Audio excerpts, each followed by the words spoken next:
दोस्तों, स्वागत है आपका हमारे नेक्स्ट ऑफिसर पे। आज का हमारा सेशन है हमारे देश के अगले नए सीडीएस किसे नियुक्त किया गया है। तो बढ़ते हैं अपने सेशन की तरफ। आज का हमारा प्रश्न है, हाल ही में देश के नए चीफ स्टाफ ऑफ डिफेंस से नियुक्त किया गया है। हमारा ऑप्शन है मनोज पांडे, हरि कुमार, अनिल चौहान, विवेक चौधरी। हमारा सही ऑप्शन नंबर 3 होगा, अनिल चौहान। हमारे देश के नए दूसरे नंबर सीडीएस अभी अनिल कुमार चौहान को बनाया गया है। हमारे पहले सीडीएस कौन थे? तो हमारे पहले सीडीएस जनरल बिपिन रावत थे। अपने पहले सीडीएस जनरल बिपिन रावत को एक हेलीकॉप्टर दुर्घटना में 8 दिसंबर 2021 को हमने खो दिया। हमारे पहले सीडीएस जनरल बिपिन रावत जी 8 दिसंबर 2021 को हेलीकॉप्टर दुर्घटना में उनका निधन हो गया था। तब से आज से 9 माह तक ये पद रिक्त था। सीडीएस पद का सृजन 15 अगस्त 2019 को हमारे प्रधानमंत्री नरेंद्र मोदी द्वारा घोषणा किया गया था। सीडीएस पद का प्रधानमंत्री द्वारा घोषणा किया गया था। हम चीफ ऑफ डिफेंस स्टाफ का पद सृजन करने जा रहे हैं। Army chief general Bipin Rawat को देश का पहला सीडीएस 30 दिसंबर 2019 को नियुक्त किया गया था। जनरल रावत ने 1 जनवरी 2020 को देश के पहले सीडीएस का चार्ज संभाला था। जनरल बिपिन रावत जी ने अपने सीडीएस पद का पदभार 1 जनवरी 2020 को पदग्रहण किया था।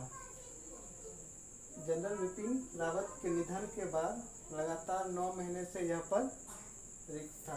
अब अनिल चौहान की नियुक्ति के साथ इस पद को भरा जा सकेगा। जनरल बिपिन रावत जी के निधन के बाद से ये पद लगातार 9 महीनों से खाली था। अब अनिल चौहान जी के नियुक्ति के बाद इस पद को भरा जाएगा। हमारे नए CDS lieutenant general retired Anil Chauhan का जन्म। हमारे नए CDS lieutenant general Anil Chauhan का जन्म 18 मई 1961 को उत्तराखंड के पोढ़ी में हुआ था। अनिल चौहान का जन्म 18 मई 1961 के उत्तराखंड के पोढ़ी में हुआ था। ये सेना में कमीशन 11 गोरखा राइफल से 1981 में थे। ये रिटायर्ड मई 2021 को हो गए थे। ये अनिल चौहान जो हमारे नए सीडीएस बने हैं, ये गोरखा राइफल्स 11 से थे और ये रिटायर्ड मई 2011 में हो गए थे। ये 20 साल की उम्र में ही सेना में भर्ती हो गए थे।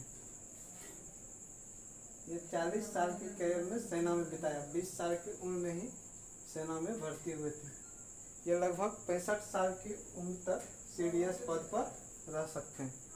ये लगभग अनिल चौहान जी जो है लगभग 65 साल की उम्र तक सीडीएस पद पर रह सकते हैं। सीडीएस का जो मुख्य कार्य है, ये तीनों सेनाओं के बीच समन्वय स्थापित करने का मुख्य कार्य है।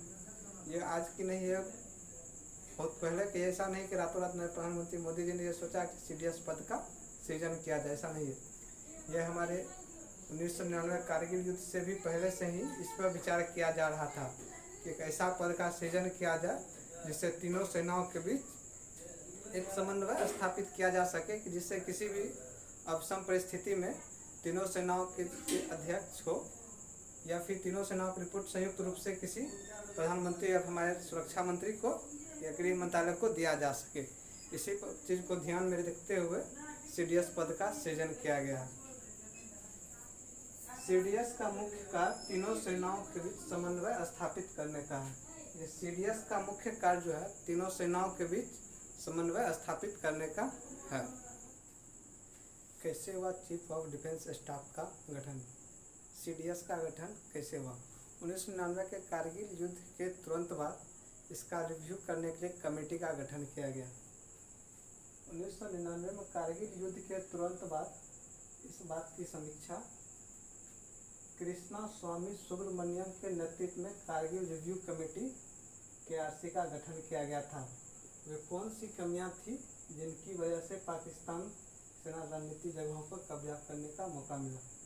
1999 के कारगिल युद्ध के तुरंत बाद कारगिल युद्ध रिव्यू का एक मांग उठा के कारगिल युद्ध रिव्यू किया गया। तो इसकी अध्यक्षता कृष्णा स्वामी सुब्रमण्यम के नेतृत्व में किया गया। कि ऐसी क्या थी जो आवश्यकता थी कि पाकिस्तानी सेना रणनीतिक जगहों पर कब्जा करने का मौका मिला। इसकी रिपोर्ट फरवरी 2000 में संसद में पेश की गई थी। इस समिति की रिपोर्ट जो कारगिल युद्ध में क्या ऐसा कारण था कि पाकिस्तानी सेना को ऐसा जगह में मिल गया कि इसकी रिपोर्ट फरवरी 2000 में संसद में पेश की गई थी। इस कमेटी के सिफारिश के बाद 2001 में गृह मंत्री लालकृष्ण आडवाणी के नेतृत्व में मंत्रियों की समूह ने प्रधानमंत्री अटल बिहारी वाजपेयी को सौंपी अपनी रिपोर्ट में चीफ ऑफ डिफेंस स्टाफ की नियुक्ति की सिफारिश की। केआरसी कमेटी के सिफारिश पे CDS पद की नियुक्ति की सिफारिश